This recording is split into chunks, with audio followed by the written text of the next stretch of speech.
Mark Levin. Our number is 877-381-3811, 877-381-3811. I hope you're well. I hope you had a great Thanksgiving. Did you miss me? I missed you. This big national family we have here. I hope you had a wonderful time. The government is repulsive. Many individuals in the government are unconscionable.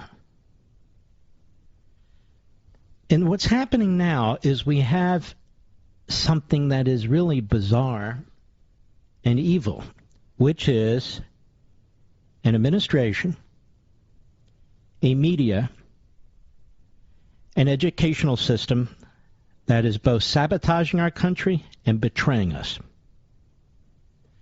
Sabotaging and betraying.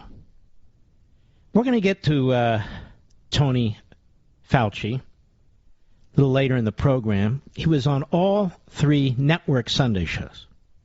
Meet the Depressed, Deface the Nation, and George Stephanopoulos' Week. All three on Sunday.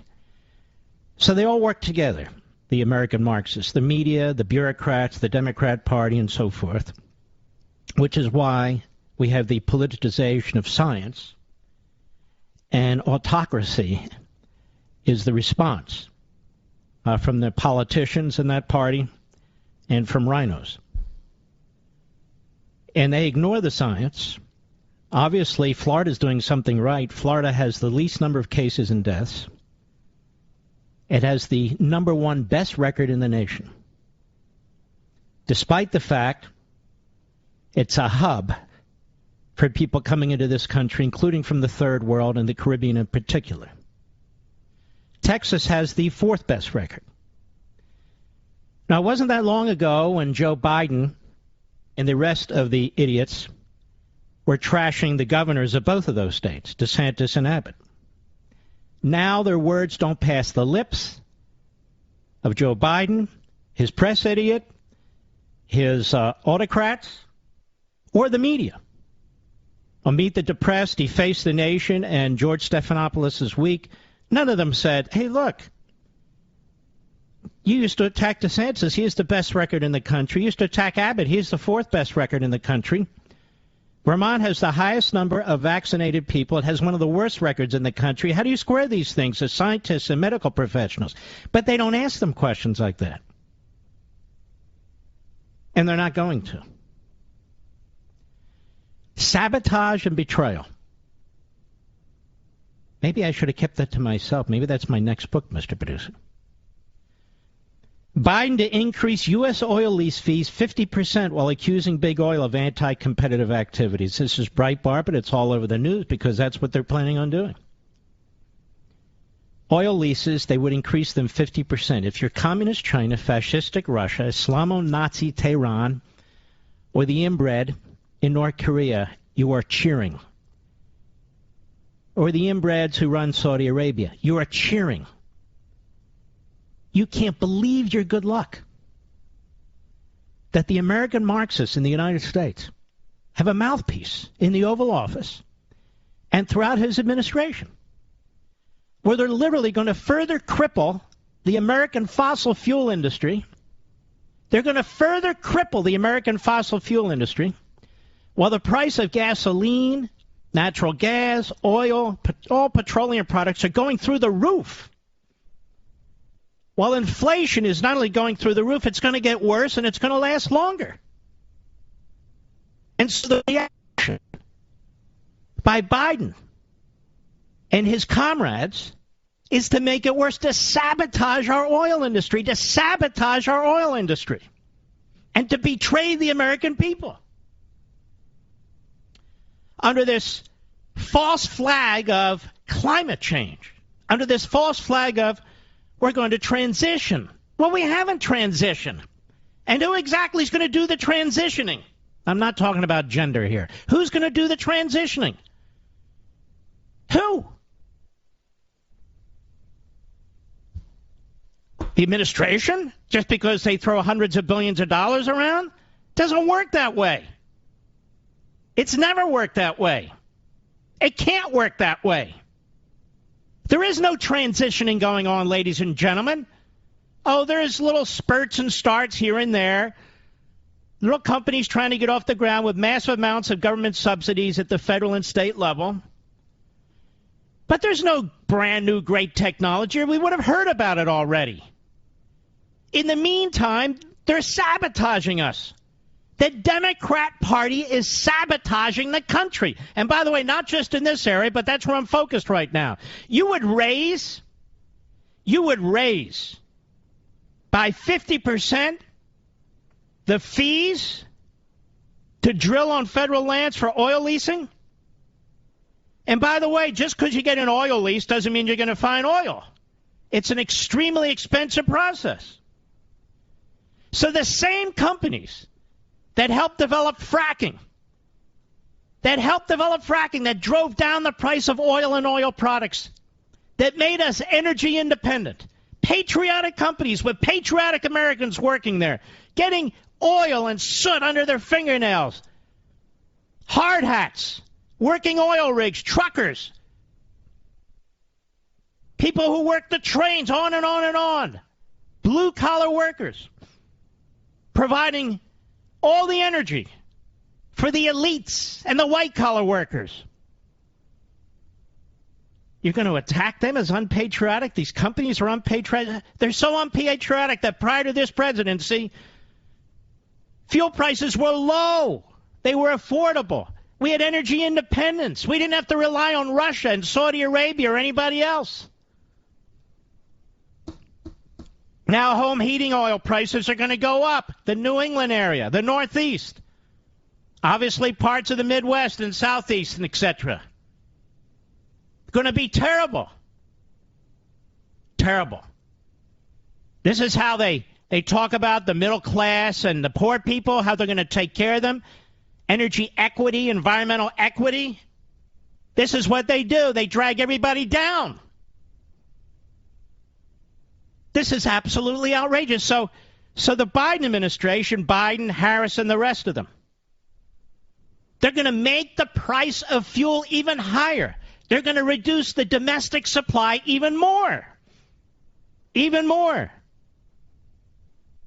As they write at Breitbart, the Biden-Harris administration is recommending Congress hike the cost of oil leases on government lands from 12.5% to 18.75%. The 6.25% point royalty rate increase on oil companies contradicts the administration's promise to lower gasoline prices.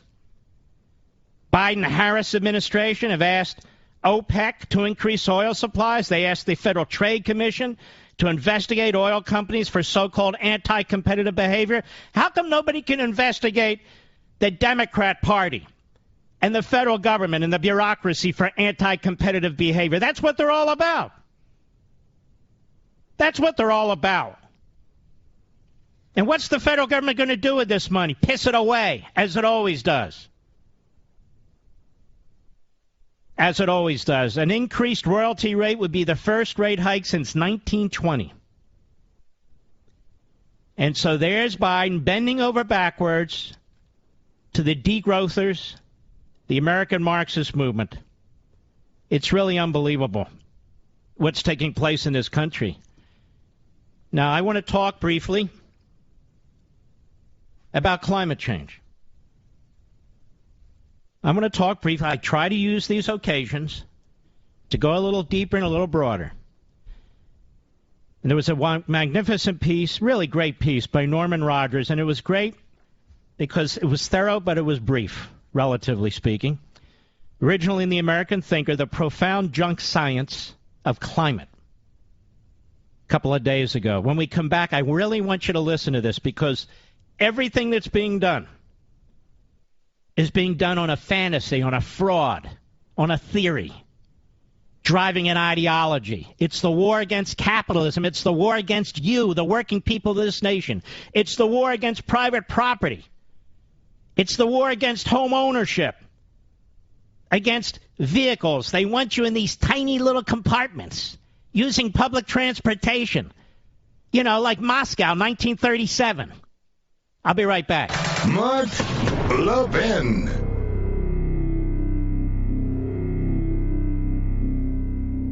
American history and civics education is at a turning point. Will we allow bureaucrats and lobbyists to choose what school children are taught, or will we teach the whole truth? My friends at Hillsdale College argue for teaching the truth. They've made the Hillsdale 1776 curriculum downloadable for free at levinforhillsdale.com, available not only to teachers but also to citizens just like you to share with other concerned Americans. This complete K-12 history and civics curriculum, designed to give educators guidance, not mandates, allows students to learn the tragedies and triumphs of American history as it really happened. Only through a complete and honest study of our history can students fully understand the world in which they live. Our children deserve to be taught the truth through a sound curriculum that was created by teachers, not bureaucrats, and upholds the dignity of each individual. America's future depends upon an honest, candid look at our history. Download Hillsdale's 1776 curriculum for free today at levinforhillsdale.com.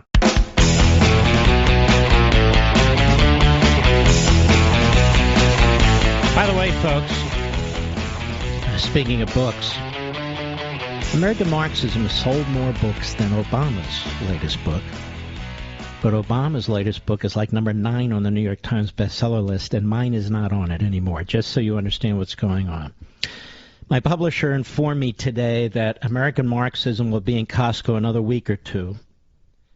It's been there really a record amount of time. It came out on July 13th, and it's been there since. As you know, Costco doesn't have a very big table, and I want to thank them for all the support they've given to the book, but I want you to know it's not going to be there long. It will remain at Barnes & Noble, it'll remain at Walmart, at Target, at Sam's Club, at all these other places. It will remain there as far as we know. Now, here's what I wanted to tell you. I've been chomping at the bit to tell you this, because it's since Thursday, and I haven't been on the air since Wednesday. If you go to Amazon.com right now, the book is 50% off. 50, that's the highest it's ever been. It's $14 for a hardback copy of American Marxism, the number one book of 2021. Did you know it's the number one book of 2021? Yes, because you listen to this program. You listen to any other program on radio, any program on TV, virtually any website, and you wouldn't know that. Conservative, radical kook, anything. You wouldn't know it. This is the number one book of 2021, fiction and nonfiction. It's 50% off for the holidays.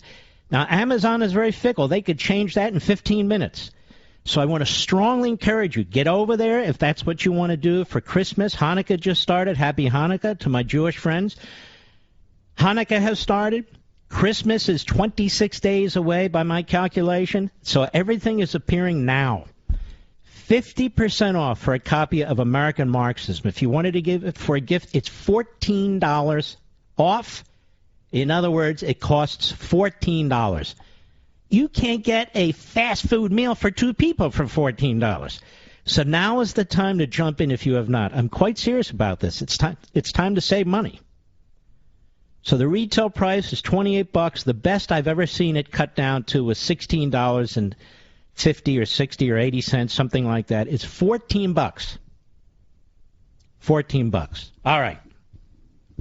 And I hope you got to watch the interview with me and my interview of Donald Trump on Sunday, 8 p.m. Eastern Time yesterday. It was the part 1. We have part 2 this coming Sunday. And he was fantastic. And I think he's fantastic because when you're not taking cheap shots, you're not going through the Democrat talking points, the Republican talking points, and you ask the gentleman a few questions, you can see how insightful he is, how substantive he is, how intelligent he is, and he has an opportunity to speak. That's what I do on my show. That's why it's different. And so we went more than the hour, and so we continued, and it'll be the major part of next Sunday's show, where he has very, very interesting things to say. It said very many interesting things, but I noticed not a single newsroom in America picked it up because it was positive.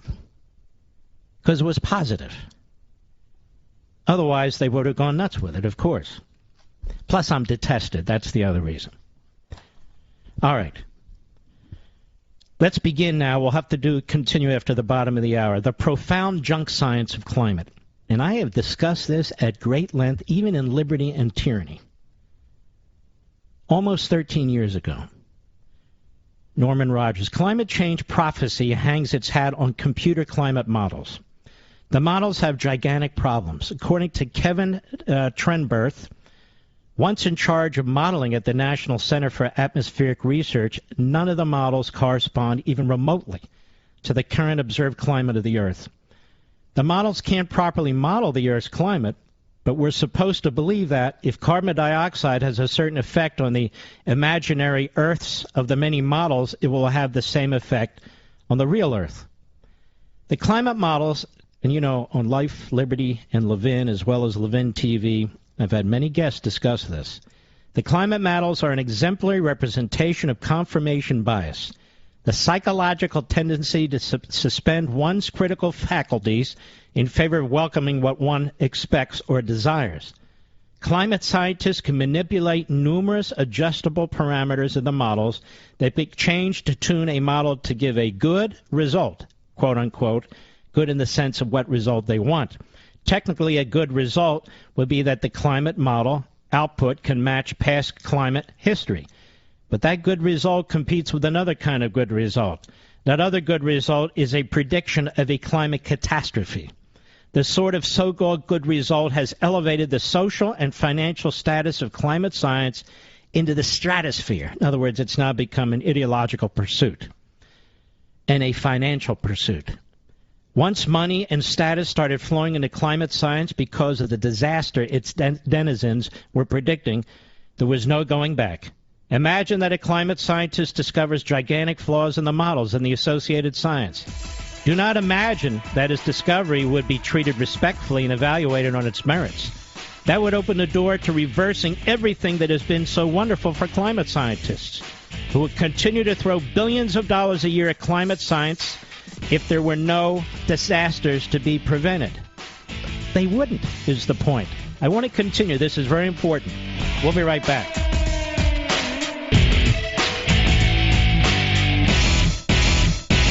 American history and civics education is at a turning point. Will we allow bureaucrats and lobbyists to choose what school children are taught, or will we teach the whole truth? My friends at Hillsdale College argue for teaching the truth. They've made the Hillsdale 1776 curriculum downloadable for free at levinforhillsdale.com, available not only to teachers but also to citizens just like you to share with other concerned Americans. This complete K-12 history and civics curriculum, designed to give educators guidance, not mandates, allows students to learn the tragedies and triumphs of American history as it really happened. Only through a complete and honest study of our history can students fully understand the world in which they live. Our children deserve to be taught the truth through a sound curriculum that was created by teachers, not bureaucrats, and upholds the dignity of each individual. America's future depends upon an honest, candid look at our history. Download Hillsdale's 1776 curriculum for free today at levinforhillsdale.com. Mark Levin, tough as hell. That's why I like Mark Levin. And I'm not sure a lot of people like him. He's tough as hell. But I like him. I love him. Call in now. 877-381-3811. That's too bad. Lee Elder, who used to play golf when I used to watch it, has passed away, was 87. I don't know if he was the first African-American golfer. Probably not, but he was a great golfer, and he was a lot of fun to watch. So I'm sorry to hear that. A very decent, classy guy, too. This is when Americans tried to get along with Americans. And if some Americans weren't being treated right, tried to do something to address that. What's going on today is absolutely disgusting and evil. But let me continue where I was. See, I'm not your typical host. A typical host would have been done with this issue and moved on to 5 others by now. Tap the brakes. I want to move back to climate change. Let me say again, once money and status, American thinker, started flowing into climate science because of the disaster its denizens were predicting, there was no going back. Imagine that a climate scientist discovers gigantic flaws in the models, and some have, many have, and the associated science. Do not imagine that his discovery would be treated respectfully and evaluated on the merits. That would open the door to reversing everything that's been so wonderful for climate scientists. Who would continue to throw billions of dollars a year at climate scientists if there were no disasters to be prevented? No, the discoverer of any flaw would be demonized and attacked as a pawn of evil interests. Richard Lindzen and Roy Spencer come to mind, and there are many, many others. Even in my latest book, American Marxism, I have a chapter, as you know, on climate change fanatics. That's what I call it, climate change fanaticism. And those gentlemen, among others, are very, very important.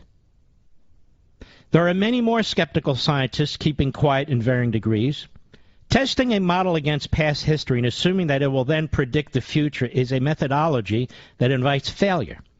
The failure starts when the modeler adds more adjustable parameters to enhance the model. At some point, one should ask if we're fitting a model or doing simple curve fitting. If the model has denigrated into curve fitting, it very likely won't have serious predictive capability. Now, a strong indicator that climate models are well into the curve-fitting regime is the use of ensembles of models. The International Panel on Climate Change, part of the UN, the IPCC, averages together numerous models, an ensemble, in order to make a projection of the future. Ask why they did this rather than try to pick the best model. They say that the ensemble method works better. Why would averaging worse models with the best model make the average better than the best? This is contrary to common sense, but according to the mathematics of curve fitting, if different models of fitting the same multi-dimensional data are used, and each method is independent but imperfect, averaging together the fits will indeed give a better result. So in other words, averaging together defective models somehow makes them better. It works better because there's a mathematical artifact coming from having too many adjustable parameters that allow the model to fit nearly anything.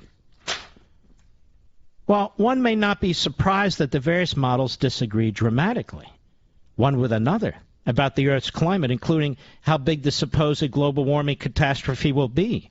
But no model, except perhaps one from Russia, denies the future catastrophe.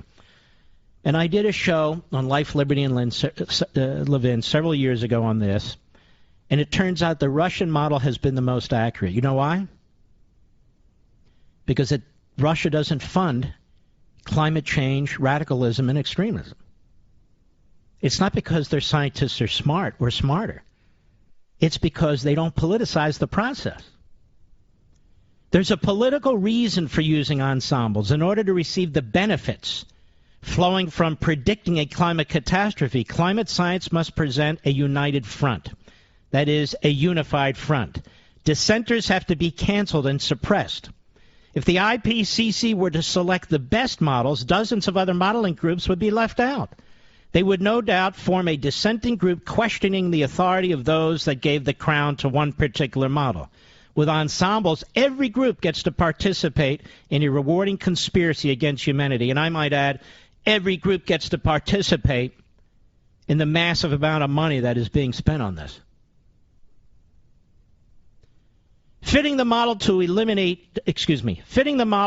climate history comes up against the fact that past climate history is poorly documented or even unknown. There are scientific groups that specialize in examining and summarizing the vast trove of past climate history. Their summaries improve on the original data in ways that always seem to support global warming catastrophe. The website realclimatescience.com specializes in exposing this tampering with climate history, because so much of climate history is unknown. Climate influencing aerosols, the modelers have to make up, as an example, the missing history. Each modeler is free to make up his own history. So the various models fit different assumed past climates. It would be very surprising if modelers weren't manipulating their fabricated climate to make their models behave better. Scientists are always cautioned not to fall in love with a theory or a method. If they do, they will lose their objectivity. Facts that support their love will be celebrated. Facts that cast doubt on their love will be ignored or forgotten. But if you spend years, even decades, married to a modeling methodology, divorce becomes less and less likely. And I might add, the money is enormous if you push this agenda. If you don't, you get no funds. It dries up. The Push Back Better, Build Back Better bill, they don't give money to any scientist or any organization that questions climate change or man-made climate change or or that the world is heating and therefore we're all going to hell? Not a cent.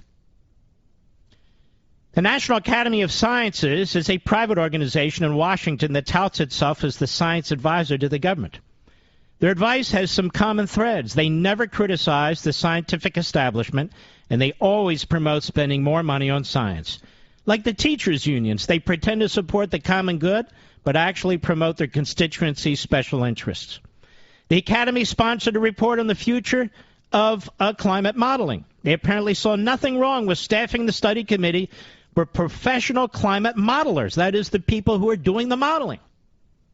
The report advocated more money for climate modelers and urged hiring professional public relations people to present their results to the public. The purported climate catastrophe ahead is 100% junk science. If the unlikely climate catastrophe actually happens, it'll be coincidental that it was predicted by climate scientists. Most of the supporting evidence is fabricated. There is no out-of-the-ordinary climate change taking place. The constant comparisons of the current climate with pre-industrial climate are nonsense, because according to climate theory and the models, the effect of CO2 was extremely minor before 1975. Since 1975, nothing points to a climate catastrophe or a new long-term trend. The fake climate catastrophe has spawned a fake energy paradigm, replacing fossil fuels with wind and solar electricity. Wind and solar are claimed to be cheaper than traditional sources of electricity, but non-fake accounting reveals that wind or solar electricity costs 5, even 10 times more than traditional electricity, exclusive, of course, of government subsidies and mandates. The reason it costs so much is that the erratic nature of wind and solar requires maintaining the traditional electricity generating system intact and ready to operate when wind and solar fail. Solar fails every night, every cloudy day, and more often in winter. Wind fails at random times or some at predictable times and often has a seasonal cycle. If the renewable energy advocates were logical, they would be advocating for nuclear. Nuclear is reliable, does not produce CO2. But they oppose nuclear too, folks. Climate change and wind and solar electricity are snipe hunts, diverting the country from serious problems in favor of imaginary problems with imaginary solutions that enrich the promoters and their political friends with status and money. Norman Rogers has a master's degree in physics and was on the board of the National Association of Scholars and so forth. Now, back to context. Joe Biden and his band of merry comrades, the Reds in this administration, are going to drive up the cost of fossil fuels even more by driving up the cost of oil drilling on federal lands. That is, federal leases are going to be massively increased, the cost by 50%. At the same time, gasoline at the pump is going up. At the same time, they're telling us that home heating costs are going to go up 50% or so. At the same time. And then he says it's the industry that's ripping you off. The same industry that's asking to drill. The same industry that wants to produce. The same industry that developed fracking. The same industry that made America energy independent with the policies of the Trump administration. They're sabotaging us, this government, this Democrat Party. Whether it's our classrooms with critical race theory, whether it's the nuclear family with the trans movement, or whatever you want to call it. Every aspect of this society is under attack. Because they are sabotaging us. They are sabotaging us from within. There's simply no question about this. More when I return. Mark Levin.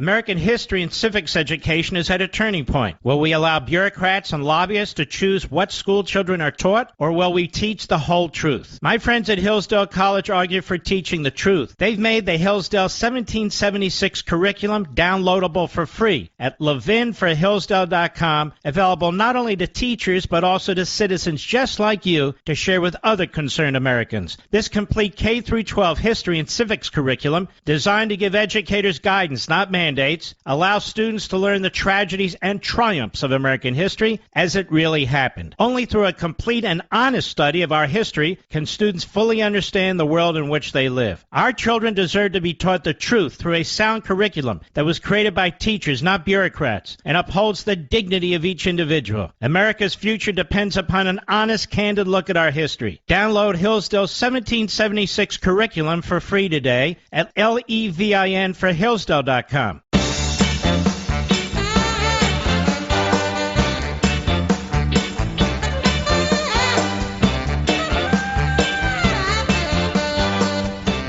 You know, in the past, when America's had pandemics,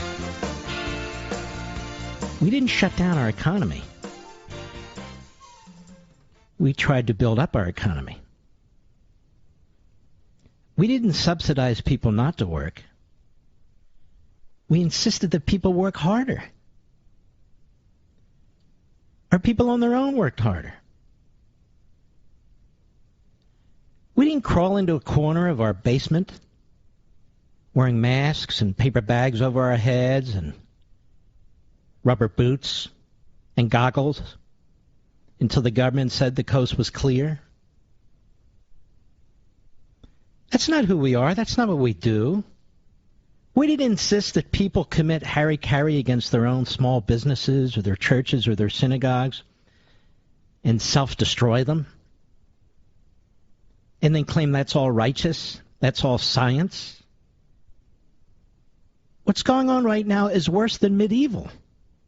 It's worse than medieval. And we have a man who had every single network Sunday show. Hey, Tony Fauci. Every single Sunday show. Who was so busy promoting himself. The fact is the guy's a quack. If he could be sued, he'd be sued for malpractice by millions of people. The guy's a quack, in my humble opinion. Just my opinion. Mr. Producer, let's get Scott Atlas on the program, perhaps Wednesday. He's got a new book out. I think now's the time for some sober thinking from somebody who's been a real scientist for a long time, not a bureaucrat who's managed to claw his way to the top at a young age and retain his position. I don't believe in medical fascism or scientific fascism, ladies and gentlemen. But this is apparently what we have, and a lot of it. Now, first of all, I want to remind you of the Democrats. Just a year ago, on the vaccine. Cut 3, go. I think it's going to be a very skeptical American public about taking the vaccine, and they should be. We can't trust the president and take his word and take a vaccine that might cause harm to us. If and when the vaccine comes, and it's not likely to go through all the tests that needs to be and the trials that are needed to be done. Let's just say there's a vaccine that is approved and even distributed before the election. Would you get it? Well, it's going to be for all of us. When we finally do, God willing, get a vaccine, who's going to take the shot? Who's going to take the shot? We will need to have access to the vaccine results so we can make our independent assessment to make sure that Donald Trump's fingerprints are not on it. You can be the first one to say, sign me up. They now say it's okay. Is the vaccine safe? Frankly, I'm not going to trust the federal government's opinion. And I wouldn't recommend to New Yorkers based on the federal government's opinion. And the question of whether it's real when it's there, that requires enormous transparency. Would you trust that vaccine? There's very little that we can trust that comes out of Donald Trump's mouth. We cannot take for granted this process will be free of political influence. I don't trust the president, and I don't trust the FDA. If Donald Trump can't give answers and the administration can't give answers to these three questions, the American people should not have confidence. You're going to say to the American people now, here's a vaccine, it was new, it was done quickly, but trust this federal administration and their health administration that it's safe? I will say that I would not trust Donald Trump. Hey, how confident are you in the approval process of the FDA right now? How confident am I? I'm not that confident. Yes, I would be hesitant, but I'm going to ask a lot of questions. You're going to need someone other than this FDA and this CDC saying it's safe. You got to make all of it available to other experts across the nation so they can look and see. So there's a consensus this is a safe vaccine. What I'm worried about is that there's some sort of October surprise and that there is a pressure put on the decision makers here to announce a vaccine in October of 2020. We're going to put together our own group of doctors and medical experts to review the vaccine and the efficacy and the protocol. And if they say it's safe, then I'll go to the people of New York and I will say it's safe. But if Donald Trump tells us that we should take it, I'm not taking it. We had a full-scale Democrat Party, Democrat media propaganda campaign against vaccines in order to try and take out Trump. Full scale. Full scale. And they were so loathsome as to insist time and time again with their graphics on the monitor. You know I kept pointing it out. The graphics on the monitor, the graphics on the monitor. Look what they're doing. We've never seen anything like this before where there's a pandemic and they blame a president, and that's all purposeful. And then Biden's in office and they stop. More people have died from this virus under Biden in the last year than under Trump in his last year. And Biden has 3 vaccines and therapeutics developed initially during Operation Warp Speed that obviously Trump did not have.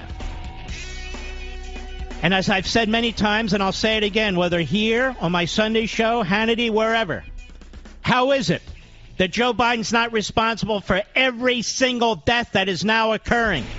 More when I...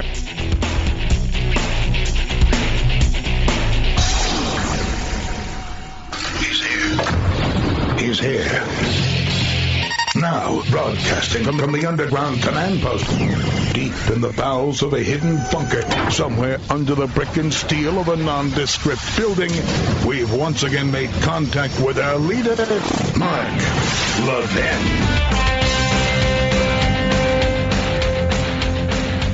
Hello, America. Mark Levin here. Our number, yellow, 877-381-3811, 877-381-3811.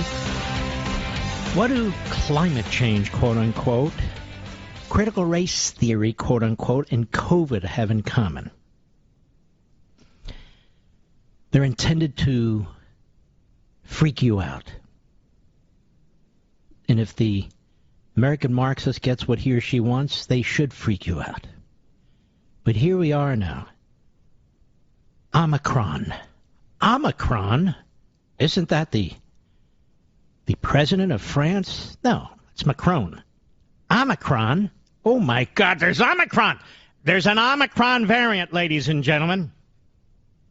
There's a Omicron variant out there. We don't know a lot about it, but we better prepare for the worst.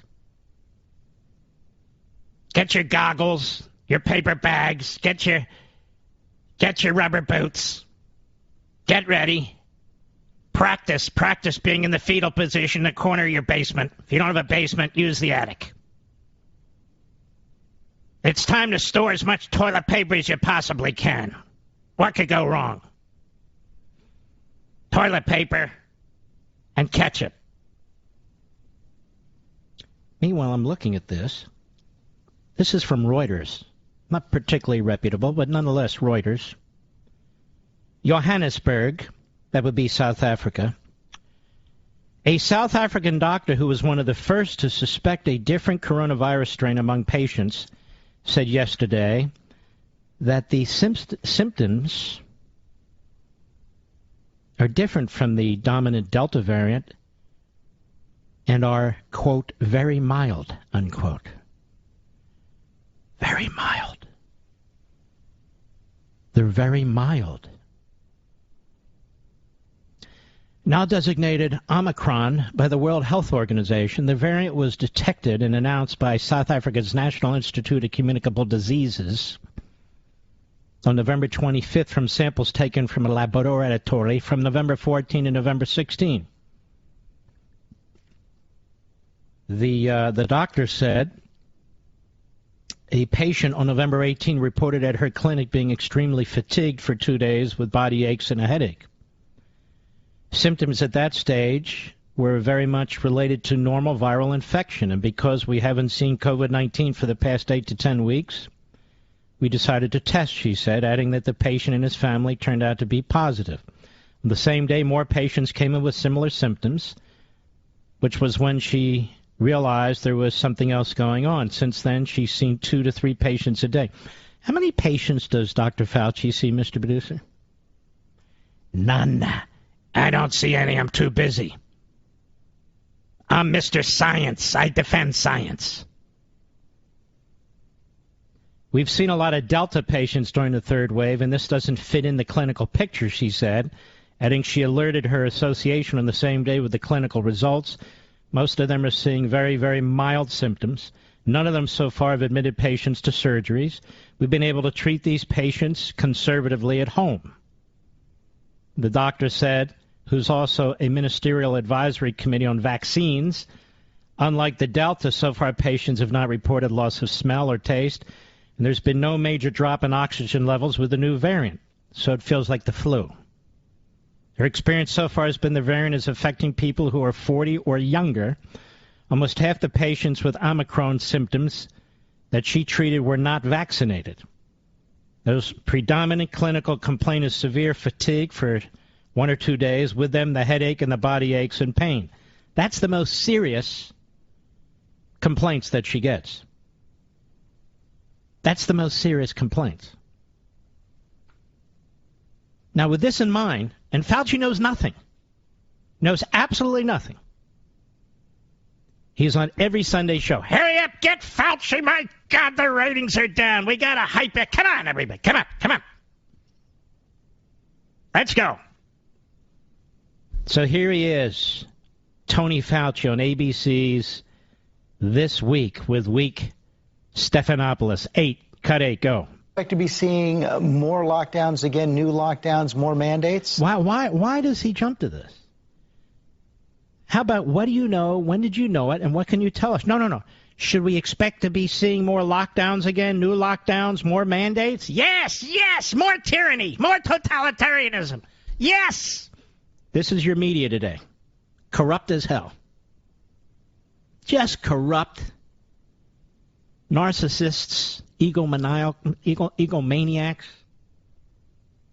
And what does Fauci say? Go. You know, I don't know, George. It's really too early to say. We just really need to, as I've said so often, prepare for the worst. And it may not be that we're going to have to go the route that people are saying. We don't know a lot about this virus, so we want to prepare as best as we can. But it may turn out that this preparation, although important, may not necessarily push us to the next level. Well, what is the preparation exactly? What's the preparation? What do you want us to do? What do you want to... Get vaccinated. Well, they just said half the people who got it in South Africa are under 40 and were not vaccinated. You know what that means, Mr. Producer? Half the people were vaccinated. Hello. I wasn't necessarily the top student when it came to calculus, but I can do basic math. God, did I hate math. I figured growing up, that's what accountants are for. Why do I have to learn this stuff? Go ahead. Lockdowns, people talking about that. Let's see what the information that we're getting in real time tells us. He's on TV. He doesn't have the data. He doesn't have the substance, doesn't have the facts. And so all he's doing is shooting from the hip. This is what he would.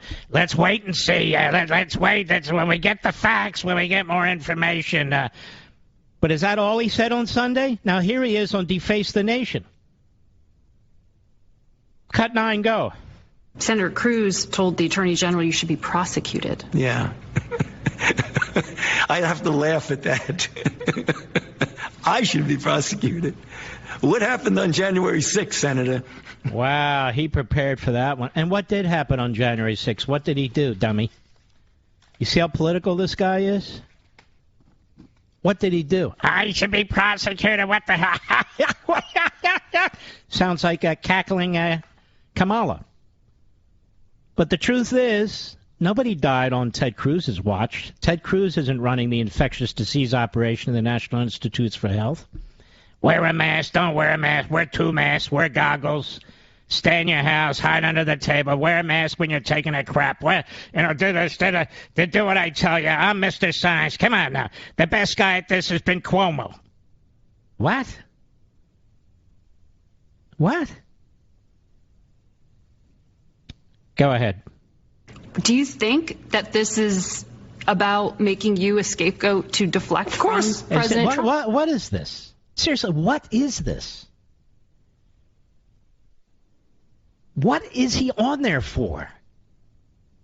He knows not a damn thing about this variant. Nothing. They're asking him questions to attack Republicans who are questioning his integrity under oath, which they should. Because he has said things under oath that are not true. Hello, lies. Gain of function? Of course we didn't. Wasn't called gain of function. It's called gain of munchkin. What? Yeah, munchkins. We were concerned about munchkins. All right, let's move on. Meet the depressed with the biggest dummy of them all, Schmuck Todd. They're finally realizing that on my friends at Fox. Finally realizing it, and they should. This guy, a couple of years ago, I think I've had it in my last 3 books, he's such a moron, where he pronounces and proclaims, and we will not be having anybody on the program anymore who denies climate change, the real science. I said, this guy, he's got a 4th grade science education. He's got a haircut of a toddler. He's got the mind of a sponge. And he's now decided what we can hear, what we can't, despite the fact there are geniuses from MIT and Harvard and other places that have serious questions about all. No, Chuck Todd, I have decided in my infinite wisdom that if you don't agree with me, you're a denier, using that Holocaust term. And, of course, Chuck's wife is a rabid Democrat. Rabid Democrat. And Chuck's thinking to himself, gee whiz. No, I better not say what I'm thinking. So here's Anthony Fauci, no doubt going to get tough questions on Meet the Depressed. Now, you've heard all day long, I haven't listened, not to a whistle, but I guess you've heard all day long about the contradiction about Biden accusing Trump of racism because he stopped travel from communist China, which, after all, is where the virus came from. Are we allowed to say that? No, we're not. All right. Came from white supremacists. Sorry, white supremacists it came from. Not China. It was white supremacists in Idaho. Anyway, so you're not allowed to talk about that. So Fauci also, Trump has told me, opposed the ban. Now he's all for it. Well, you're going to have this ban. Now this ban, keep in mind, this has a mild impact according to the place that first noticed it and the doctor that first noticed it, the South African doctor. In fact, her words were very mild symptoms. You get fatigued. No offense. Isn't that like a bureaucrat in Washington, D.C.? They're fatigued all the time. I don't know what's going on there. I'm so tired, Frank. Yeah. How many days till I retire? 10,212. Oh, okay. What's that, like 30 years or something? I don't know. People walking around fatigued all the time. They don't want to work. They want to be subsidized. They have rights because of their race. They have rights because of their age. They have rights because who knows why.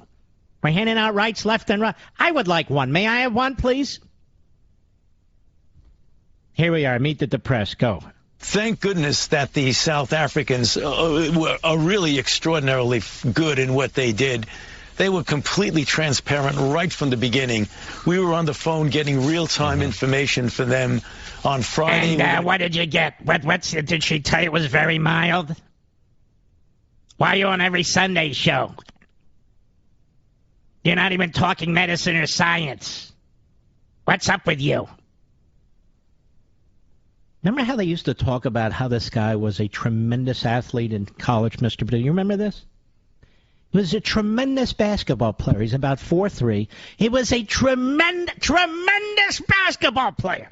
Then he goes out on the mound with a hard ball, and he throws it to the first baseman. No, it's the catcher. Well, my hand, my elbow, my foot. I don't understand what took place. I didn't see the chiropractor. That guy was an athlete. Throw it to the catcher, and he throws it to the first baseman. Go ahead. To them again today, so we have an advantage of this. We have an up on it. We know what's going on. We're getting more. So what's going on?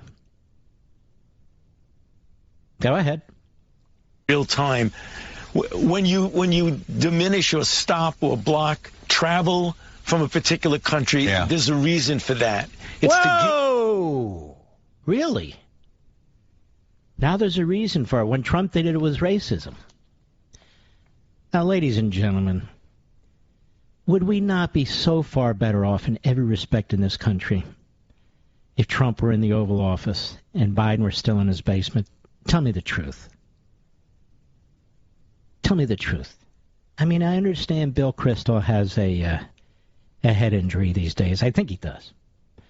And I understand the guys who resigned from Fox right before they got kicked in the ass out the door, I'm told. I understand that they're profoundly more righteous than anybody else. But nonetheless, is there any question when it comes to China or Russia, when it comes to Iran or the Middle East, when it comes to energy independence and the economy, securing the border, support for the police, support for the... Is there any question whatsoever? Trump wasn't sabotaging the country. He loves the country. Loves it. Let's go back. Go ahead. Time to do things. So don't let this... what are you rambling on about, you buffoon? What are you rambling on about? Hey, does he sound like a scientist to you? Yeah, a mad scientist, but I mean a real scientist. Does it sound like when you go to a doctor, they're going, bought us time. You might want to sit over here instead of over there. Cover your face. Keep your pants on. Don't tilt your head that way. What is this? A medieval doctor? What's next? Leeching? What's next? Seriously. When's the last time you had a patient? Never. Here you have one of the top experts and doctors in South Africa. She has patients. She is patient. This is how she came across the variant. The Omicron variant. Fauci, we were on the phone with them. It was unbelievable how transparent they were. Just terrific. What'd she say? Well, it's too early to tell. She said it's very mild, you idiot. I'll be right back. Mark Levin.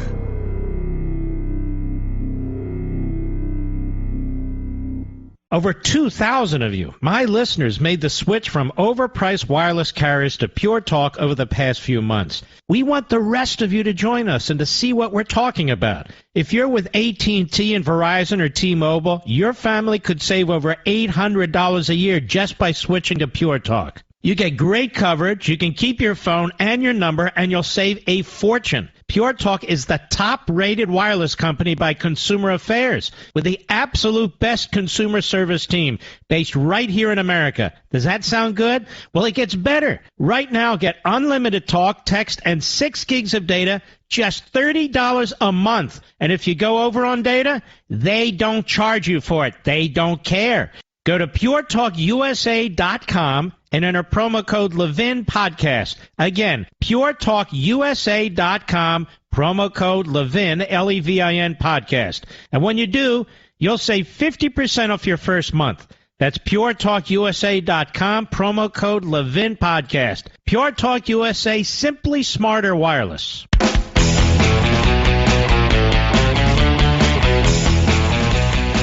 Cyril Ramaphosa. Hello. No, that's not part of the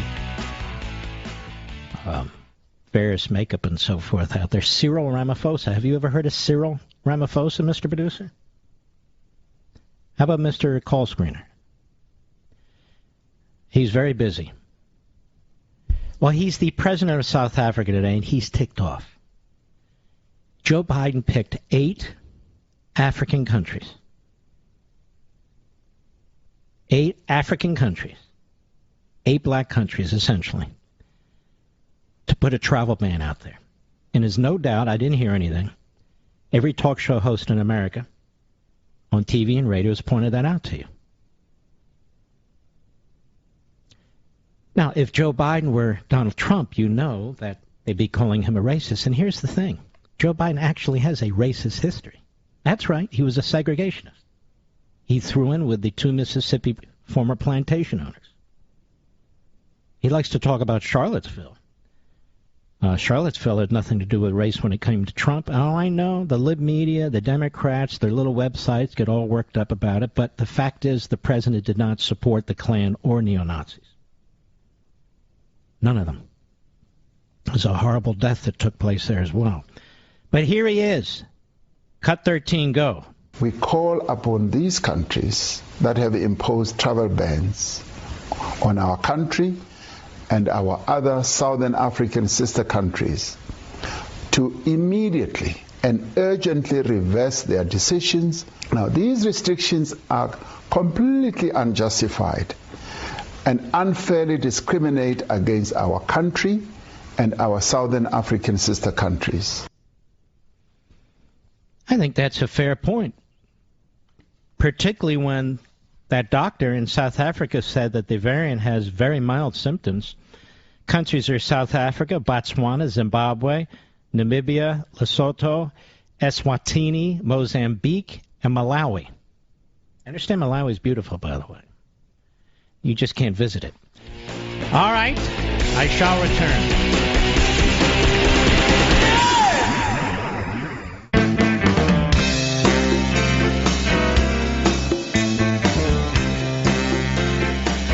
The Mark Levin Show, where we create the talking points. Call in now, 877-381-3811. You got that right. Peter Doocy, henceforth, will be known as the Deuce. The Deuce is on the job at the White House. Jen Psaki at the White House briefing today, the spokes-idiot for the idiot in the Oval Office. Cut 12, go. Before Joe Biden was president, he said that COVID travel restrictions on foreign countries were hysterical xenophobia and fear-mongering. So what changed? Well, I would say first, to put it in full context, Peter, what the president was critical of was the way that the former president put out, I believe, a xenophobic tweet and how he Now stop. called. See how they had to sit around a table early in the morning or late last night. What are we going to do, you know? The nitwit that we work for. He's taken 2 sides of the same issue. What do we do? Blame Trump. Oh, yes! Got it. Blame Trump. That's why we attack Trump. Blame Trump. Go. The coronavirus and who he directed it at. The president has not been critical of travel restriction. Not who he directed it at. It's to whom he directed it. Go ahead. Those in place ourselves. We put them in place ourselves in the spring. But no, he does not believe. He believes we should follow the advice of health and medical experts. That's exactly what he did in putting in place these restrictions over the weekend. Okay, we saw the president shopping indoors on Saturday behind glass that says face covering required, but his face was uncovered. Why? The president is somebody who follows the recommendations and the advice of the CDC. I don't know what the circumstances were of that particular. The circumstances were he wasn't wearing a mask in a store that said wear a mask, and he was seen through a window. Those were the circumstances. Very complicated. In other words, he's a fraud and he's a hypocrite. He walks out in the middle of the stage behind a microphone with a mask on. Nobody's within 50 feet of him. Oh, hello, Joe. Notice nobody says, take the mask off, we can't understand you, because they can't understand him when the mask is on or off. The mask. Okay. But there he is in a store. And he's not wearing a mask. If anyone should wear a mask, trust me, it's him. Go ahead. Shopping in a store, and on the glass outside it said face covering required, and we could see him inside, and his face was uncovered. Well, again, Peter, our recommendation and advice continues to be for people to wear He didn't ask you about what other people should do. He asked you, spokes idiot, about the idiot for whom you speak. Or you speak at, I guess is the common lingo. Go ahead. In establishments. I don't know what this establishment was. The president obviously follows the What's the difference what the establishment was? Or is, for that matter? What's the difference? It was indoors. The sign said, wear a mask. He goes indoors. He's not wearing a mask. We're not talking about Ernie Grabatsky. We're not talking about Sally Smith. We're not talking about Mohammed Goldberg. We're talking about him.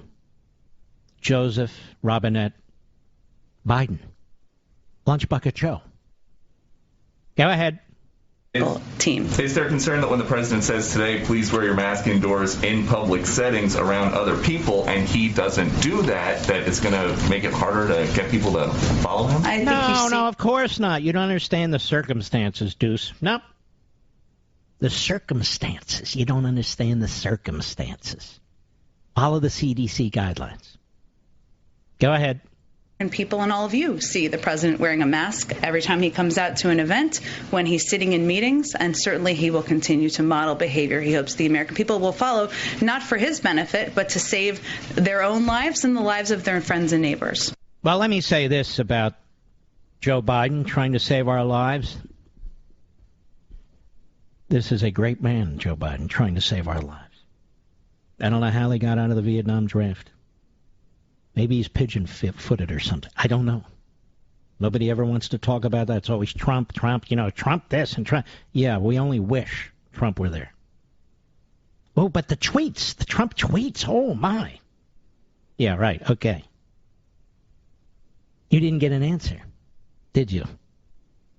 Because Joe is a liar. It's always been a liar. He's a pathological liar, so she is too. It projects on the entire staff and the entire government. They lie about everything.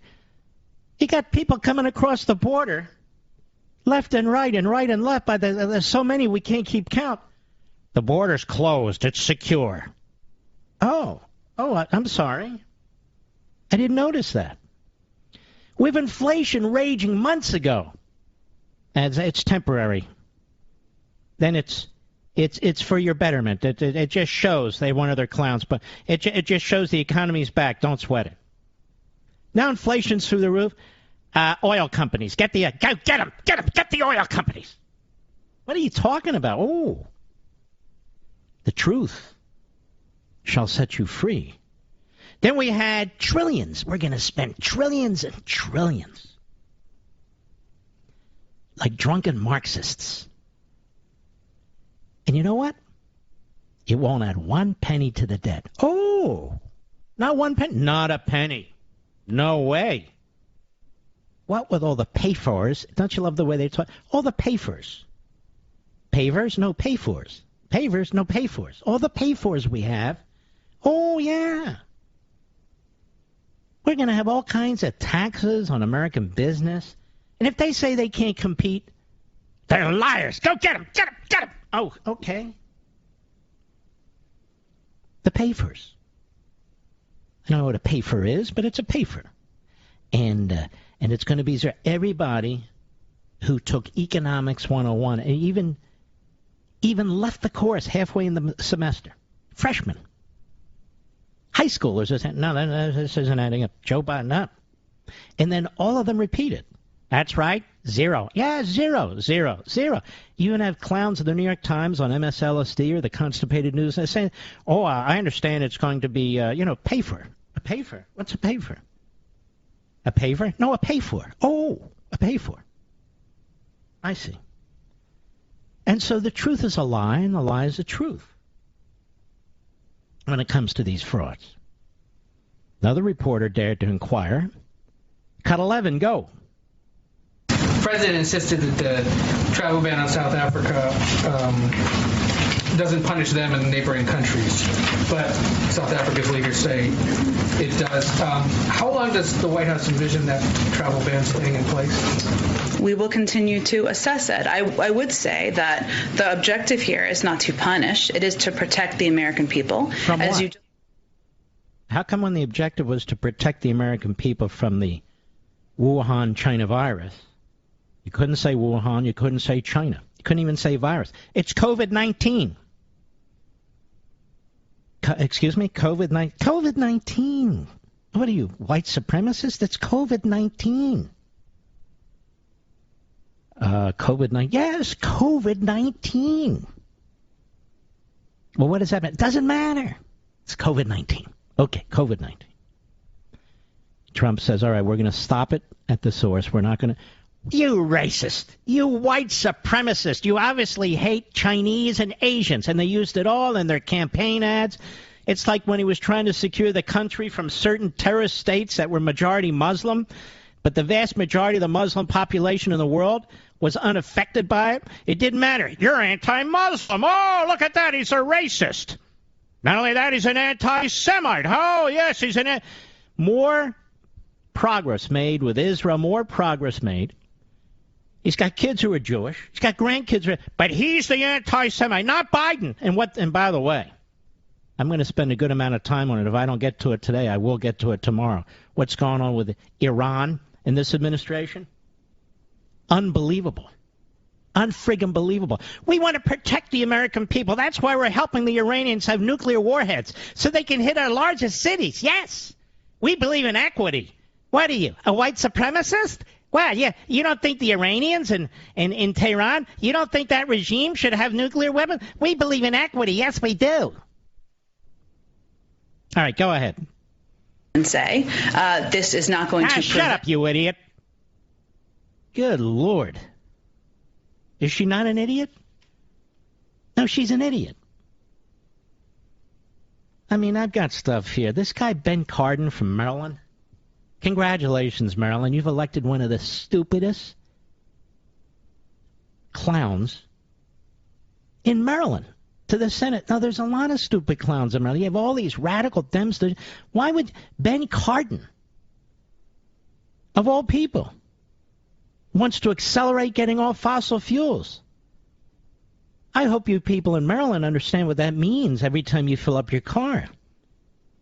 That you have a nitwit as a senator. You have two nitwits as a senator, but we've come to expect that out of Maryland. Look at your governor, Larry Hogan. I liked his father, Congressman Hogan. Congressman Hogan was a stand-up tough guy. Look at Larry.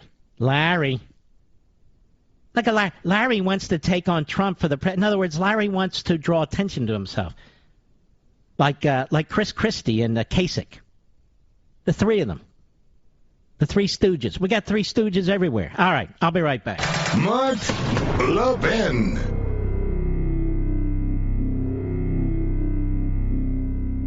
Over 2,000 of you, my listeners, made the switch from overpriced wireless carriers to Pure Talk over the past few months. We want the rest of you to join us and to see what we're talking about. If you're with AT&T and Verizon or T-Mobile, your family could save over $800 a year just by switching to Pure Talk. You get great coverage, you can keep your phone and your number, and you'll save a fortune. Pure Talk is the top-rated wireless company by Consumer Affairs, with the absolute best consumer service team based right here in America. Does that sound good? Well, it gets better. Right now, get unlimited talk, text, and 6 gigs of data, just $30 a month. And if you go over on data, they don't charge you for it. They don't care.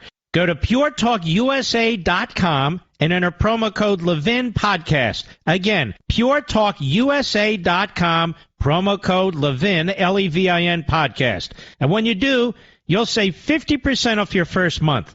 That's puretalkusa.com, promo code Levin Podcast. Pure Talk USA, simply smarter wireless.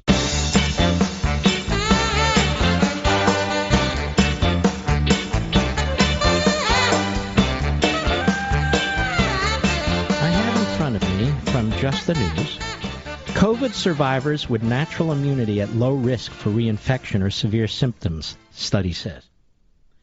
Will this be on Twitter? Oh, they have a new head of Twitter, by the way. A more radical American Marxist than the guy who's stepping down. So the tyranny and the autocratic rules that Twitter has been spreading will only get worse. Why don't you do what I did and resign from Twitter? Join me at Getter or Parler, and resign from Facebook. Reinfections had 90% lower odds of resulting in hospitalization or death. Where did this come from? Some kook? Berenson? Who did it come from? The New England Journal of Medicine study found. The New England Journal of Medicine? You heard me right. Patients who survive COVID-19 have such strong natural immunity that their chance of reinfection or serious side effects is minimal, according to a new study published in the New England Journal of Medicine. And that tracks with a massive study that was done by the State of Israel. Now, what studies has Dr. Fauci conducted? Well, listen, none. There's nothing on their damn website about natural immunity. How many times have I told you over the course of months I've looked? Nothing. The study conducted, except the head of the CDC. Well, they put out fake information, fake data about natural immunity that our friend Professor Ken Gore ripped to shreds in the American Spectator. The study conducted by researchers in Qatar reviewed global databases for 353,000 coronavirus patients who were infected between February 28, 2020 and April 28, 2021. They excluded about 87,500 people who were vaccinated and found of the remaining population only 1,304 got reinfected, with none, yellow, zero, requiring ICU hospitalization. And I believe that's what's taking place in Florida right now. The governor focused heavily on senior citizens for the vaccines. They made the vaccines available, but even more than the vaccines, the therapeutics. Because he said, we can treat this. And once people actually get it, the science shows that they're in a far stronger position than people who get the vaccine. I'm just telling you what the science actually is, ladies and gentlemen. Not what Fauci says. Excuse me. This is the New England Journal of Medicine. Quote, reinfections had 90% lower odds of resulting in hospitalization or death than primary infections, the researchers said. Reinfections were rare, were generally mild, perhaps because of the primed immune system after primary infection. Of course that's why. It's called herd immunity. None of us ever heard of herd immunity before until real scientists at Stanford and Yale and Oxford, Rockefeller College, real scientists started to come out and say, wait a minute, what about herd immunity? Ever heard of herd immunity from Fauci? Goes on, the study. Accordingly, for a person who has already had a primary infection, the risk of having a severe reinfection is only approximately 1% of the risk of a previously uninfected person having a severe primary infection.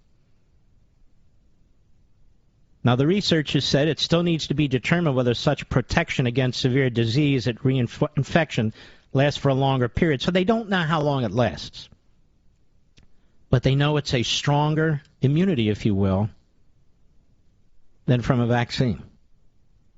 But such a finding could be significant, the researchers suggested, because it could mean COVID-19 could eventually adopt a more benign pattern of infection when it becomes endemic. And you know what the answer for Fauci was? No, we have the variants like the Macron variant. It's not the Macron variant, dummy. It's the Omicron variant, which has, quote, Very mild, unquote, symptoms, says the doctor who discovered it. Very mild symptoms. So, folks, don't run to the store and buy a bunch of toilet paper. You're going to be just fine. Instead, you want a protection, go to Barnes & Noble and buy American Marxism. How about that? And they had it 50% off this weekend.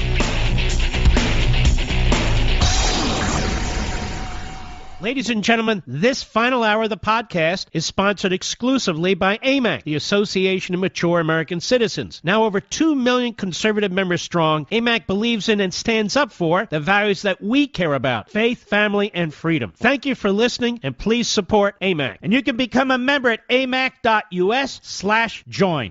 He's here. He's here.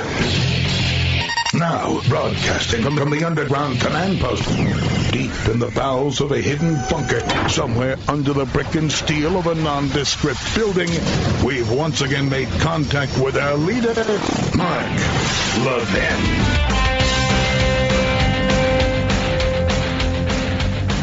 Hello, America. Mark Levin here. Our number, 877-381-3811, 877-381-3811. For decades, I think even as a young kid, when I would walk into the supermarket or someplace, and there were these individuals in these special outfits with the special hats with a bucket, a red bucket, the Salvation Army.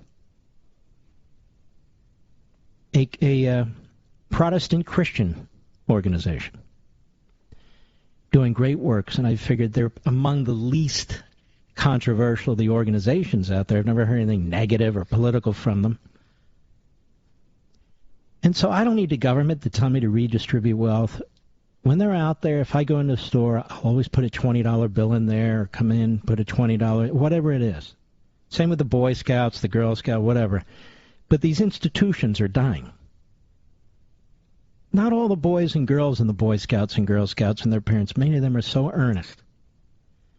And not all the people ringing the bells for the Salvation Army. But the Salvation Army now as an institution has been corrupted. Great site trending politics, but this is really everywhere. Eric Thompson.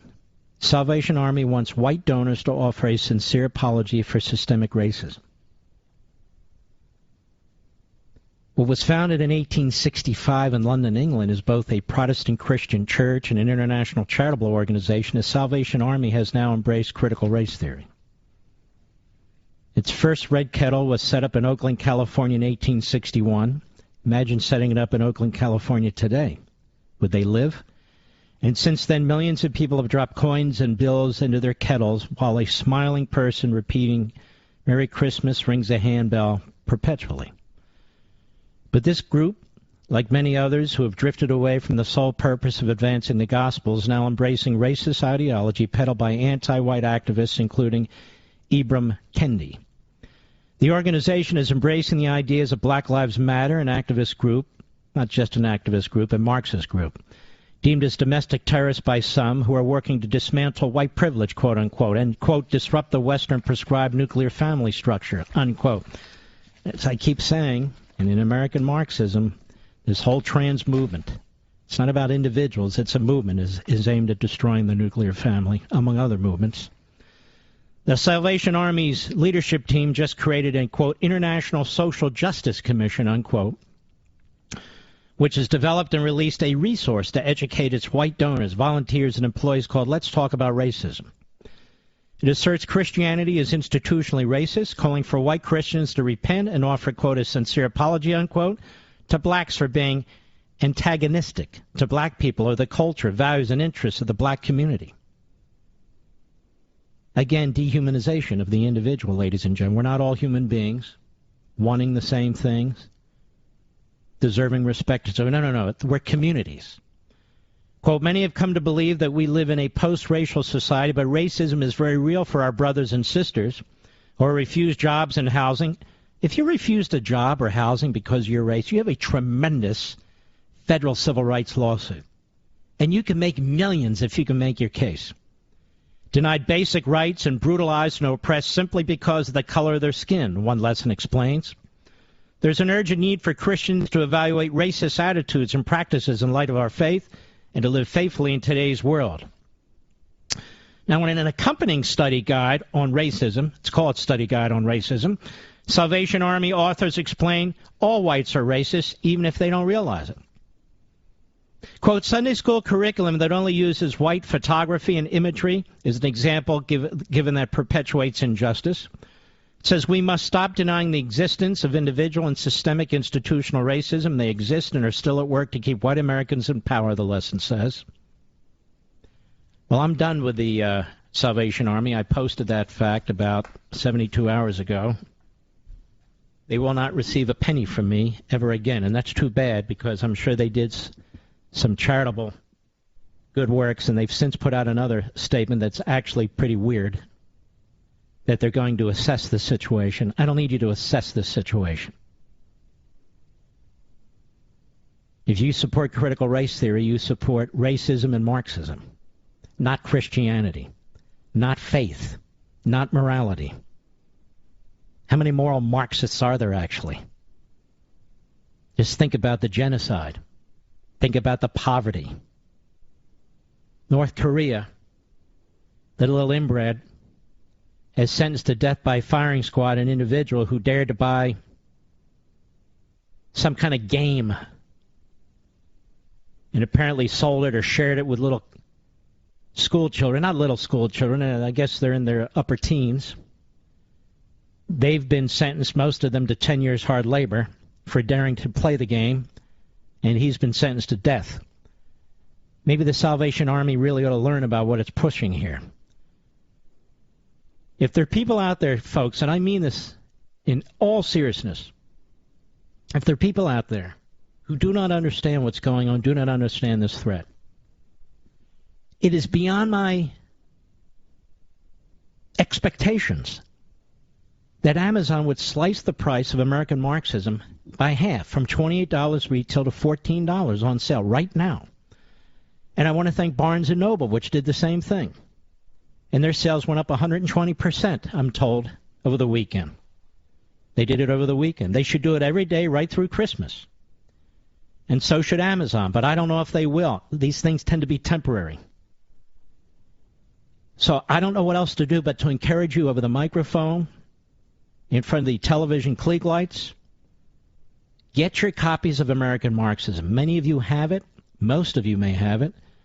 But I'll bet most of your relatives and friends do not. This is still a battle. Just because we won Virginia doesn't mean we've won the culture war. Hardly.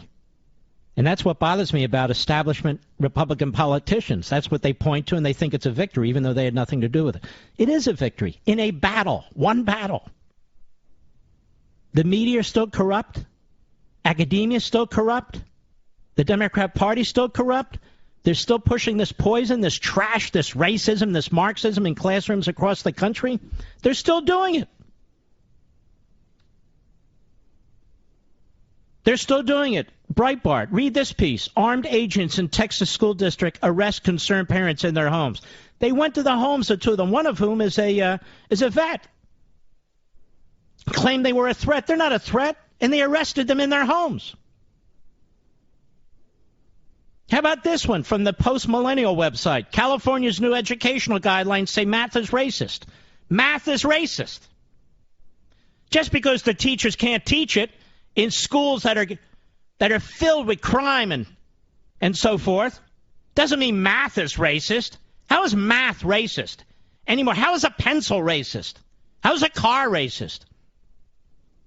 Math is a subject. So in California, new educational guidelines say math is racist. Armed agents in Texas school district arrested concerned parents in their own homes.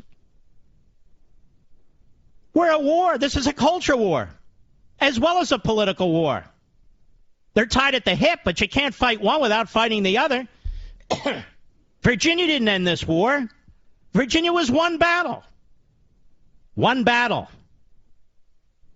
Like the Civil War, World War II, or World War I, what have you. Except we're not violent. The other side is violent. Except we don't use the state. They use the state. They use the long arm. We don't. and the iron fist. But we need more and more people who are aware of this, and there's no better time than now. If Amazon, who's no friend of ours, gave $100 million for the Obama, whatever the hell it is.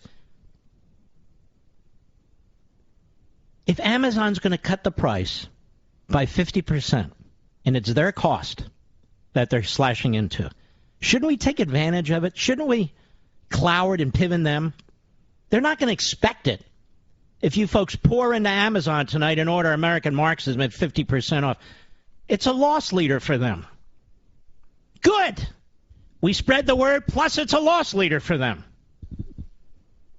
If you don't want to read it, you can get the audio version. If you don't like a hardcover in your hands like I do, you can obviously get the ebook. Whatever it is, we have it on every platform.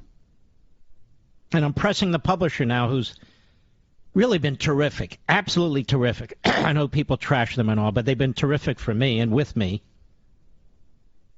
Very team-oriented. We're going to put out, it'll take about a year, but we're going to put it out in Spanish. What do you think of that, Mr. Producer? We want to reach as many people as possible. So I want to encourage you, even while you're listening to the program, go to Amazon, get it at 50% off before they switch flip the switch, and all of a sudden it's not 50% off. It happens, trust me. I've been through this now 9 times. It's the perfect gift because it can have an effect. You're the Paul Revere's. This is the pamphlet, if you will. Others don't even acknowledge it. They don't want to acknowledge it. It's okay. I'm not working for them or through them. This is the pamphlet. You're going to carry the pamphlet. You're going to give it out. You're going to make sure the word is heard. You're not on TV. You're not on radio. You don't have a podcast. But you're going to you do the work that other people won't do. We've managed to do this, you and I, us together. This fantastic audience. It comes out of the radio audience. You folks, this fantastic audience. You've managed to make this the #1 book in all of America, fiction or nonfiction, for 2021. That means a hell of a lot of people are reading this or listening to this. They could be rocket scientists. They could be running the fryer at McDonald's. I've heard from everybody. Everybody, all walks of life, all backgrounds, because we're Americans who love this country. We love our country. It's really that simple. But we need to know the enemy, and they are the enemy. I'll be right back. Mark Levin.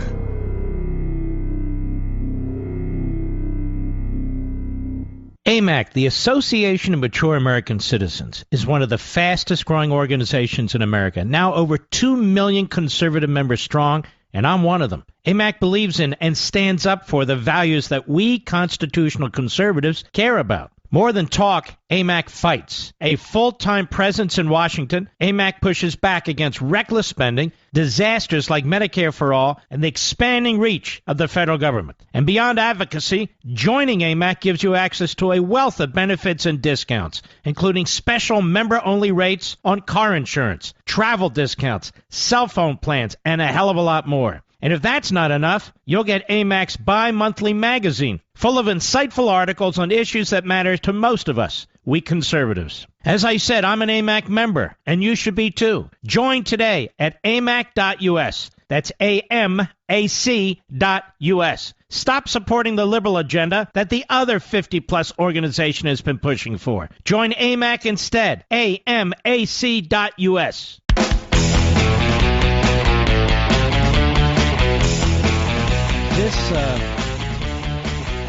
This Build Back Better bill, Triple B, has nothing to do with building back or better, that's for sure. That's absolutely what it is. It should be the MM bill, more Marxism. You know, people keep finding things in this bill that are a disaster. Over at Red, well, before we go to what I want to talk about here, our buddy Chip Roy has called in. He sent me a text. I told him to call in. Wonderful congressman from Texas. Chip, how are you, my friend? I'm doing great, Mark. How are you? I hope you had a blessed Thanksgiving. I did. I hope you did, too. Now, explain that you text me about two things that drew my immediate attention. Tell America what's going on. Yeah, well, this week we've got two big bills that are going to be coming up. The National Defense Authorization Act, which, of course, is important for funding and authorizing our defense. But in it is a new provision that we've never had before, a provision that would add women to the draft. The second thing that's up is the continuing resolution. All right, let's slow down on that one. Government. Hold on, let's do that one first. Okay. Add women to the draft. You know, Chip, I'm older than you, and I remember when actually we would have a national discussion about these things before people could slip this crap into these bills. Now, who put it in the bill? Do we know? And did any Republicans vote for it? Well, this is the exact point, right? The National Defense Authorization Act, the NDAA, passed out of the House of Representatives with two-thirds mark of Republicans voting for it, with a provision in it that included drafting women, also a provision that had red flag laws in it to go after guns of our service members, as well as all sorts of garbage for climate, training and diversity stuff. But importantly, drafting our daughters for the first time in history.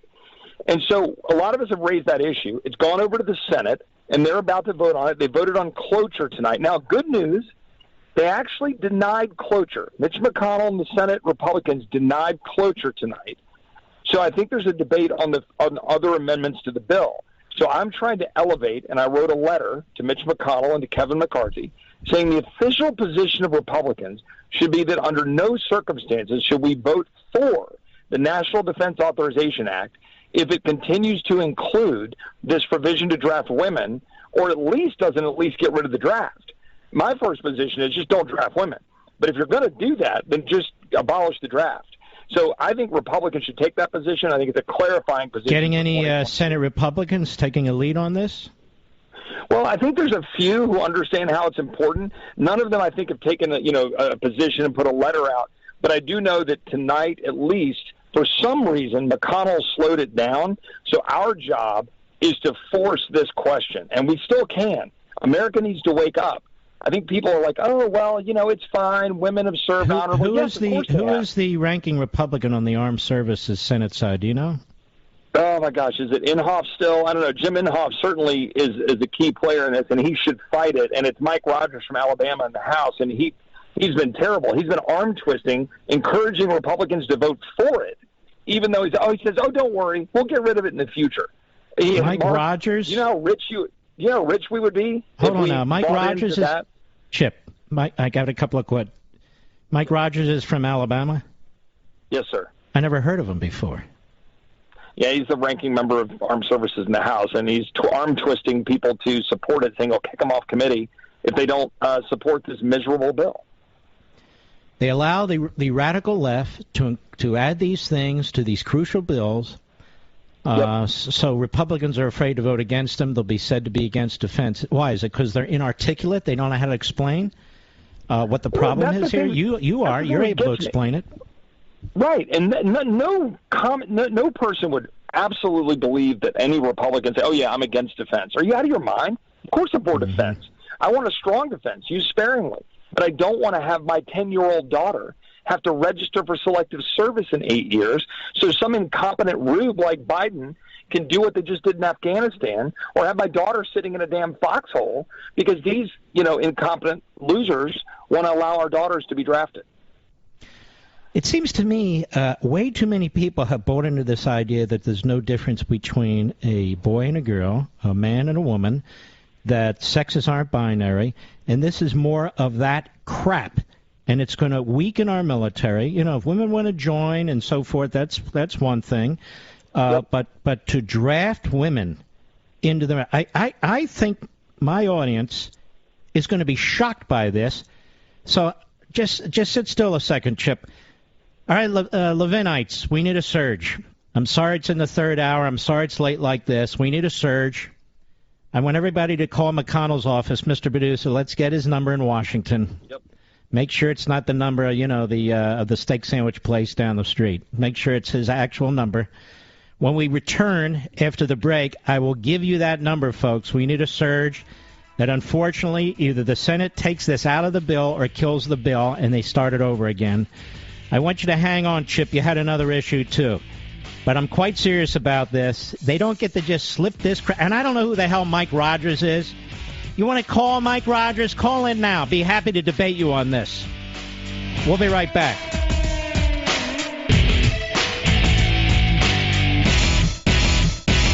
AMAC, the Association of Mature American Citizens, is one of the fastest-growing organizations in America. Now over 2 million conservative members strong, and I'm one of them. AMAC believes in and stands up for the values that we constitutional conservatives care about. More than talk, AMAC fights. A full-time presence in Washington, AMAC pushes back against reckless spending, disasters like Medicare for All, and the expanding reach of the federal government. And beyond advocacy, joining AMAC gives you access to a wealth of benefits and discounts, including special member-only rates on car insurance, travel discounts, cell phone plans, and a hell of a lot more. And if that's not enough, you'll get AMAC's bi-monthly magazine, full of insightful articles on issues that matter to most of us, we conservatives. As I said, I'm an AMAC member, and you should be too. Join today at amac.us. That's AMAC.us. Stop supporting the liberal agenda that the other 50-plus organization has been pushing for. Join AMAC instead. AMAC.us.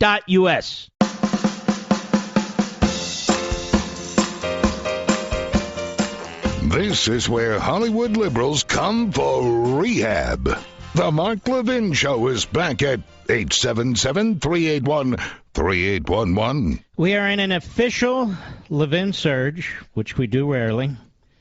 But I think this is very important. Apparently some guy named Mike Rogers, the ranking Republican on the Armed Services or the equivalent committee in the House, strong-armed, among others, in the leadership to vote for this. For this bill that includes, to me, poison pills, including adding women to the draft. Now, by women, we mean young women. Your daughter. So you mothers and fathers out there, you rose up before, we need you to rise up again. The Republican Party is adopting an American Marxist ideology in this. No, we don't need to draft women. It hasn't come to that. Now, if you're female and you're serving in the military, I want to thank you. You did so voluntarily. That's not what I'm talking about. So I want to strongly encourage you to contact Mitch McConnell's office and be civil. Civil. That number's 202-224-2541. 202-224-2541. I would ask that you overwhelm, in terms of the calls that are made, as many as possible. If it's busy, call again. Call tomorrow. And the message is simple. Do not pass the National Defense Authorization Act as long as it includes women in the draft. Period. Anybody who votes for that, we will vote against. That's the National Defense Authorization Act. Unfortunately, the Democrats and the rhinos have hijacked it. And we're not going to allow them to use it to destroy our families and destroy our way of life. I don't care what the left thinks. This isn't about equality or equity when it comes to fighting wars. It's about winning wars, and it's about protecting certain people in our society. That's the way I view it. Maybe I'm old-fashioned, but old-fashioned goes back thousands of years. So, respectfully say, I expect and insist that the Republicans in the Senate oppose the National Defense Authorization Act as long as it includes a provision to add women in the draft. And those women would include my daughter, you can say, or my granddaughter. It's not tolerable, folks. And now that we know about it, thanks to Chip, unfortunately, it's the 11th hour, but we have to move quickly. It's not that hard to make a phone call. 202-224-2541. If it's busy, call into the night. Call in the morning, leave a voicemail. If they ask you from Kentucky, I would say, last time I checked, Kentucky's part of the United States and the draft involves the United States. Last time I checked, he's the leader of the Republicans in the Senate, not just a senator from Kentucky. So I expect my message to be passed to him. What they're going to do is count heads. So this is a big issue, and we must press it. Chip Roy, personal friend, former chief of staff to Ted Cruz, congressman from Texas. So, Chip Roy, there's another issue. Tell us about that. There is, Mark. Yeah, thanks. And the issue we just talked about, obviously, is personal to all of us. I have a daughter, all of us who care about it. But we also care about these absurd vaccine mandates. And so the next issue that is a live grenade this week, while we wait on the courts to try to step in and block the unconstitutional, unlawful, or foolhardy mandates that the Biden administration are putting in place that are killing jobs, forcing defense people to decide whether they're going to have to leave in order to protect their own health. Republicans should not vote for a continuing resolution or any other funding mechanism this week when the funding for the government expires on December 3rd. No Republican, House or Senate, should vote to fund that as long as these mandates are in place. Now, there might be other reasons to oppose funding government, and I reserve the right to vote no for other reasons, but no Republican, not one, Senate or House, should do that. And guess what? In the Senate, as you know, and as your listeners, because they're smart, know, it takes 60 to get the funding mechanism through. So if 41 Republican senators say, you know what, we're not going to fund government as long as these Dr. Fauci-inspired, unlawful, unconstitutional, tyrannical mandates are in place, we're not going to fund government. That's the bare minimum we should expect out of Republicans heading into the 2022 cycle. So that's the two fights this week. Stop the NDAA from drafting our daughters and stop funding government that's going to fund tyranny. Why do we fund tyranny? I want my audience to know and to underscore a point. The reason Biden has tried to use OSHA to impose this mandate on the American people is because they're looking for anything to hang their hat on, and that's not going to work. There is no constitutional or legal authority for this.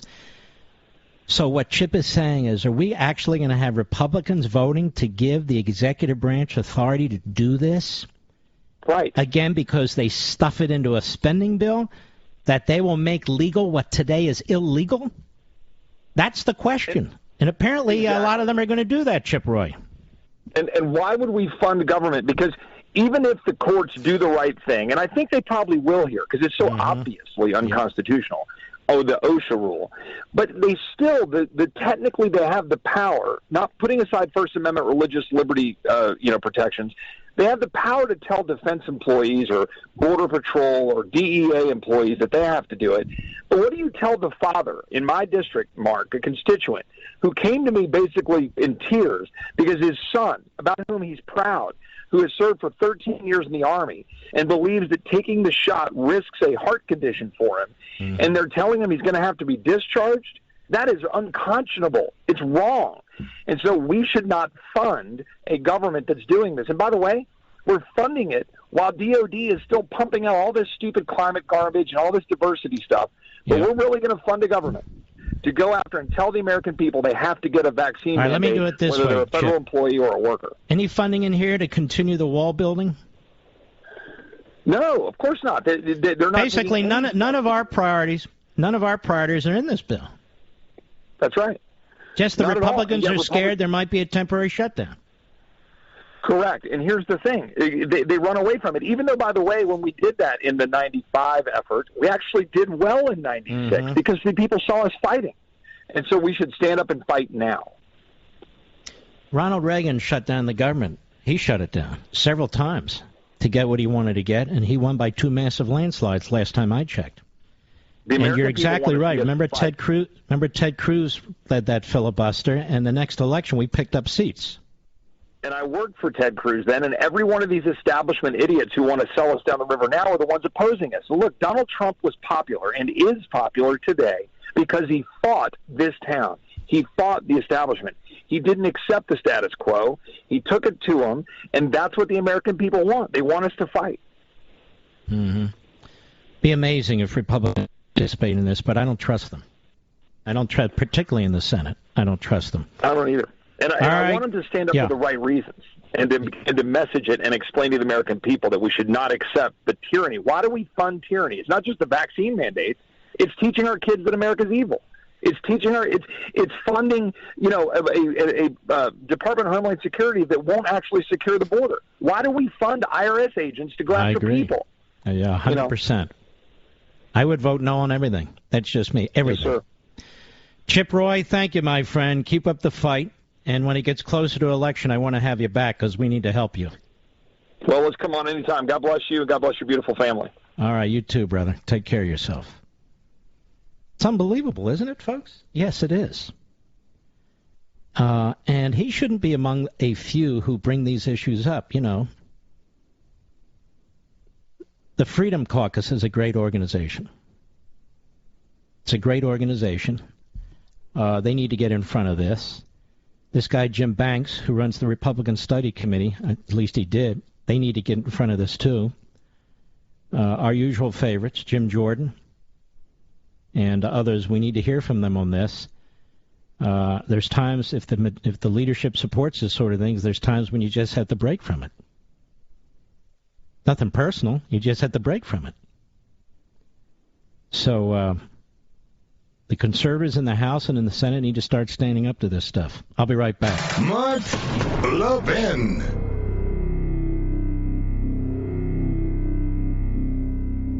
AMAC, the Association of Mature American Citizens, is one of the fastest-growing organizations in America. Now over 2 million conservative members strong, and I'm one of them. AMAC believes in and stands up for the values that we constitutional conservatives care about. More than talk, AMAC fights. A full-time presence in Washington, AMAC pushes back against reckless spending, disasters like Medicare for All, and the expanding reach of the federal government. And beyond advocacy, joining AMAC gives you access to a wealth of benefits and discounts, including special member-only rates on car insurance, travel discounts, cell phone plans, and a hell of a lot more. And if that's not enough, you'll get AMAC's bi-monthly magazine, full of insightful articles on issues that matter to most of us, we conservatives. As I said, I'm an AMAC member, and you should be too. Join today at amac.us. That's amac.us. Stop supporting the liberal agenda that the other 50-plus organization has been pushing for. Join AMAC instead. amac.us.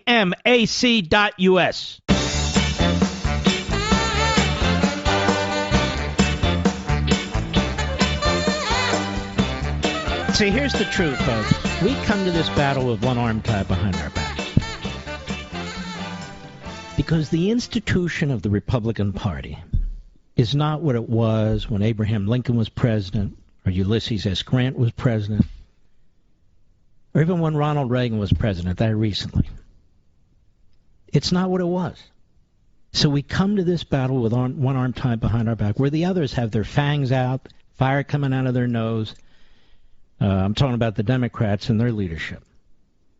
24/7, this American Marxism movement is on.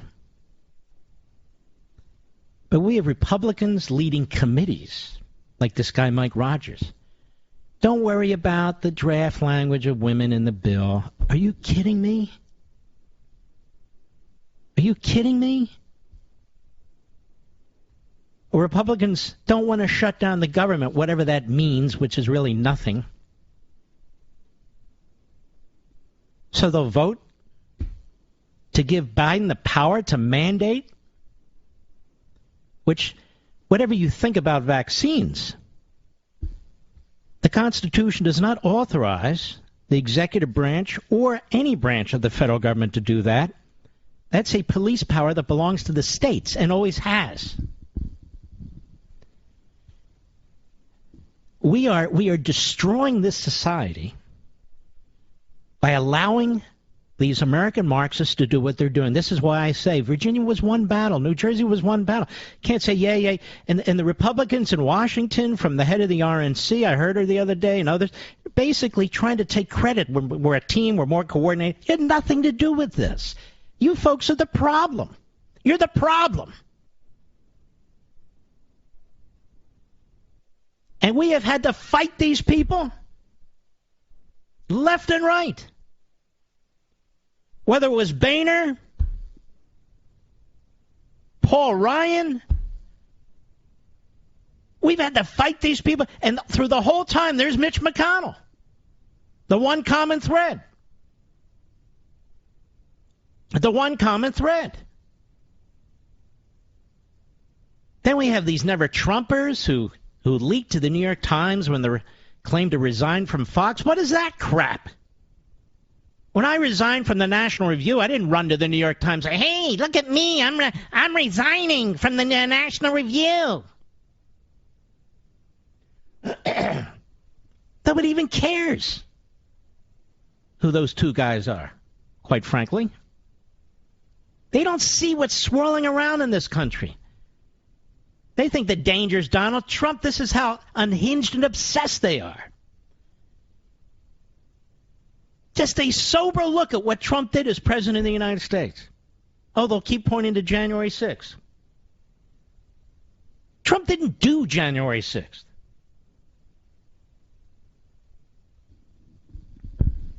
You know, I could be one of them. I could talk like they do. Did more people die as a result of what Dick Cheney was pushing?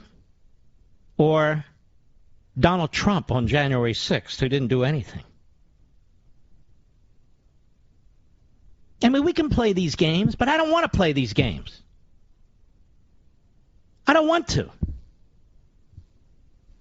By the way, the newly elected